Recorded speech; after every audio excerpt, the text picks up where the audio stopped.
Oi gente, eu sou a Rô, sejam bem-vindos à minha biblioteca e hoje eu vim conversar com vocês sobre o livro Coraline e a sua adaptação.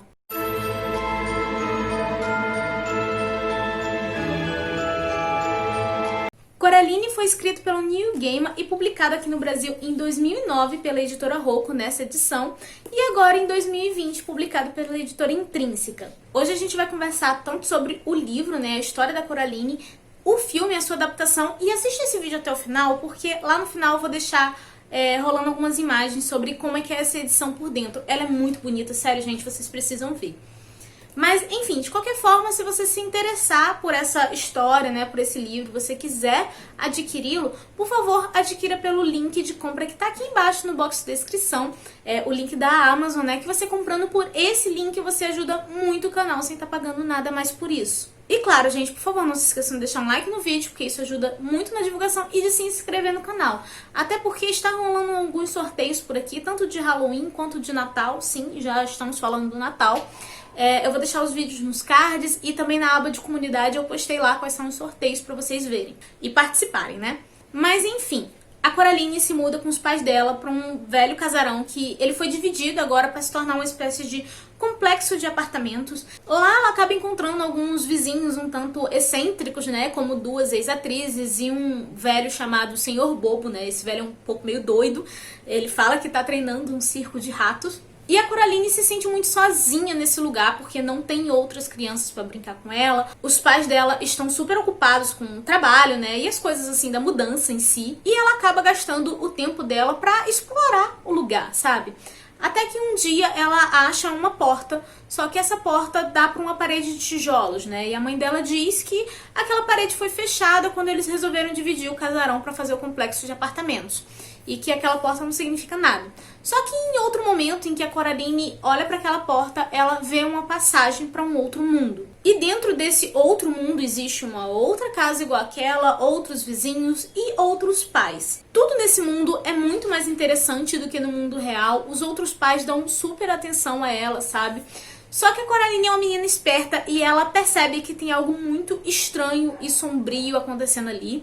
E que essa outra mãe parece querer que ela fique ali pra sempre. Então acaba se tornando muito mais difícil pra Coraline voltar para o mundo real. Essa é uma das minhas histórias infantis favoritas, assim, da vida. Eu simplesmente adoro porque ela tem uma escrita que lembra muito o tom de conto de fadas, sabe? Só que ao mesmo tempo ela é muito sombria. Você percebe isso em alguns diálogos de personagens. Os ratos que aparecem aqui, eles cantam uma música que é muito sinistra. E assim, gente, o Neil Gaiman, ele é um cara que conhece muitas histórias, ele estuda muita mitologia.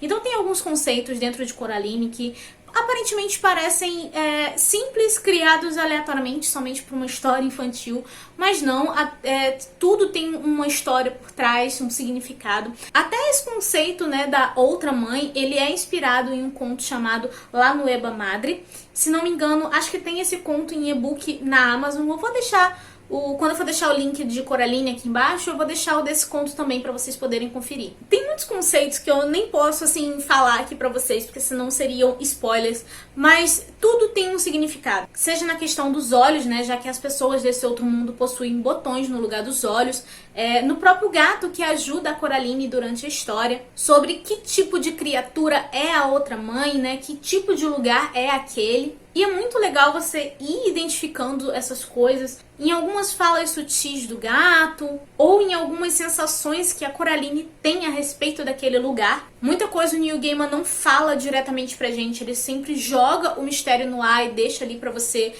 pensar sobre, e isso eu acho muito interessante. Acaba deixando você muito mais curioso pra conhecer esse universo em que a Coraline está. Então mesmo que essa seja uma história super curtinha, ela é muito rica. E outra coisa que também é muito legal é porque ela traz lições muito importantes, principalmente se for lido por uma criança. A primeira delas é sobre você valorizar o que você tem, Às vezes as coisas podem não ser tão perfeitas, mas elas têm o seu significado e o seu valor. E a outra que é assim, o foco, também é a questão da coragem. Tanto que tem aquela frase, que todo mundo conhece, que é quando você tem medo e faz mesmo assim, isso é coragem. Todo mundo conhece essa frase já, mas a cena completa onde conta uma lembrança da Coraline com o pai dela e que ela cita essa frase é muito bonita de você ler. E nesse contexto, a frase acaba ganhando um significado ainda maior. O Neil Gaiman, ele é um grande escritor de fantasia, e sempre que alguém me pergunta, tenho vontade de conhecer a escrita do Neil Gaiman, por qual livro eu devo começar? E eu sempre digo a mesma resposta: se você for muito fã de quadrinhos, comece por Sandman.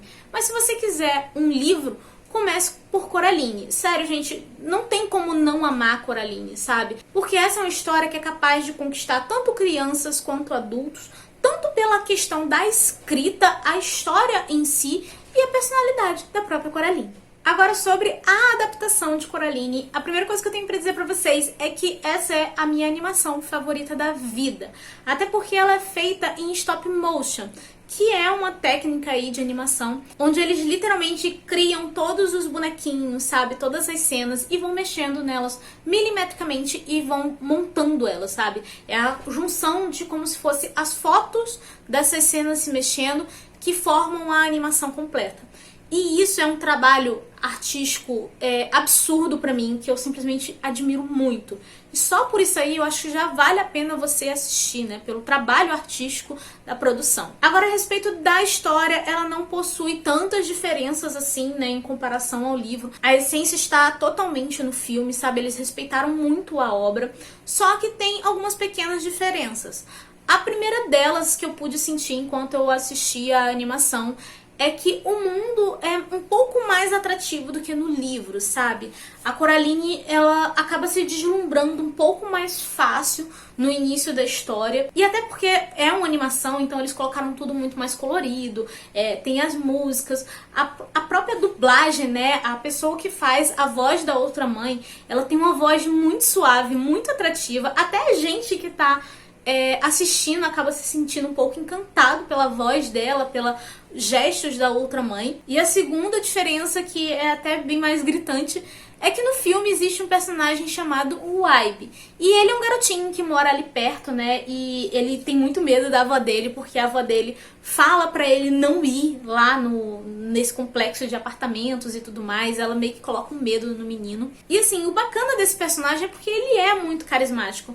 Na história original, né, no livro, não tem uma necessidade do Waibe existir, ou de qualquer outra coisa ligada a ele, né? Como a avó e algumas histórias do passado. Tanto que no filme mesmo, o legal é o carisma do personagem. Você gosta de vê-lo ali por causa do carisma dele. Só que tudo que tá relacionado a ele no filme simplesmente não existe no livro, né? São cenas onde a Coraline está sozinha ou são apresentadas de outras formas que não fazem muita diferença. E uma outra diferença que existe do livro pro filme, e que por sinal essa eu senti muita falta no filme, é uma cena específica da Coraline enfrentando, né, uma das criaturas da outra mãe. E no filme eles fizeram essa cena bem mais leve, ela se passa assim no jardim e tudo mais, que é todo colorido.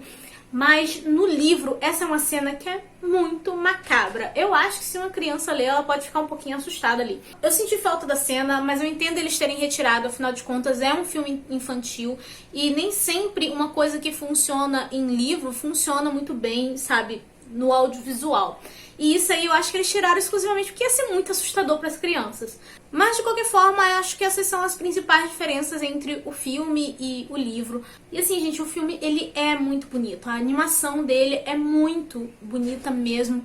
Vale a pena você assistir. E se você já tiver assistido a adaptação, mas ainda não tiver lido o livro, eu acho que super vale a pena a leitura, porque a escrita do Neil Gaiman é muito fantástica. E mesmo que a história do filme seja até bem fiel à história do livro, eu sempre acho muito bacana você consumir o produto nas duas plataformas e ver as diferenças, sabe? Não é que você tenha que comparar o que é melhor, o que é pior, sabe? Eu não acredito muito nisso. Mas assim, é bacana você conhecer os dois e ter as duas experiências. E assim, eu amo demais tanto o livro quanto o filme, e óbvio que eu recomendo pra vocês. E bem, gente, era isso que eu tinha pra falar sobre Coraline com vocês. E agora eu vou deixar vocês aí com alguns trechinhos, né, de detalhes da edição, dessa edição aqui da Intrínseca, pra vocês verem o quanto que essa edição é maravilhosa. Mas claro, antes de você sair do vídeo, não se esqueça de deixar um like nele pra ajudar na divulgação, nem de se inscrever no canal. E óbvio que se você quiser adquirir esse livro, tem link de compra aqui no box de descrição. E bem, gente, eu vou ficando por aqui e eu vejo vocês no próximo vídeo. Um beijo e tchau!